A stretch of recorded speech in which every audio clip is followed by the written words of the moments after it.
Congress, July 4th, 1776. The unanimous declaration of the 13 United States of America. When in the course of human events it becomes necessary for one people to dissolve the political bands which have connected them with another, and to assume among the powers of the earth the separate and equal station to which the laws of nature and of nature's God entitle them, a decent respect to the opinions of mankind requires that they should declare the causes which impel them to the separation. We hold these truths to be self-evident, that all men are created equal, that they are endowed by their Creator with certain unalienable rights, that among these are life, liberty, and the pursuit of happiness.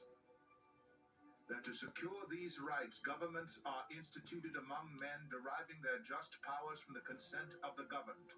That whenever any form of government becomes destructive of these ends, it is the right of the people to alter or to abolish it, and to institute new government, laying its foundation on such principles and organizing its powers in such forms as to them shall seem most likely to affect their safety and happiness. Prudence indeed will dictate that governments long established should not be changed for light and transient causes, and accordingly all experience hath shown that mankind are more disposed to suffer while evils are sufferable than to right themselves by abolishing the forms to which they are accustomed.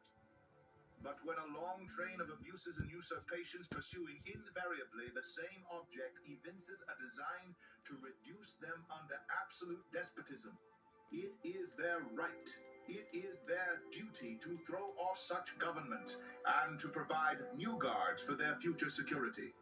Such has been the patient sufferance of these colonies, and such is now the necessity which constrains them to alter their former systems of government. The history of the present King of Great Britain is a history of repeated injuries and usurpations, all having in direct object the establishment of an absolute tyranny over these states. To prove this, let facts be submitted to a candid world. He has refused his assent to laws, the most wholesome and necessary for the public good. He has forbidden his governors to pass laws of immediate and pressing importance, unless suspended in their operation till his assent should be obtained. And when so suspended, he has utterly neglected to attend to them. He has refused to pass other laws for the accommodation of large districts of people, unless those people would relinquish the right of representation in the legislature, a right inestimable to them and formidable to tyrants only. He has called together legislative bodies at places unusual, uncomfortable, and distant from the depository of their public records for the sole purpose of fatiguing them into compliance with his measures. He has dissolved representative houses repeatedly for opposing with manly firmness his invasions on the rights of the people.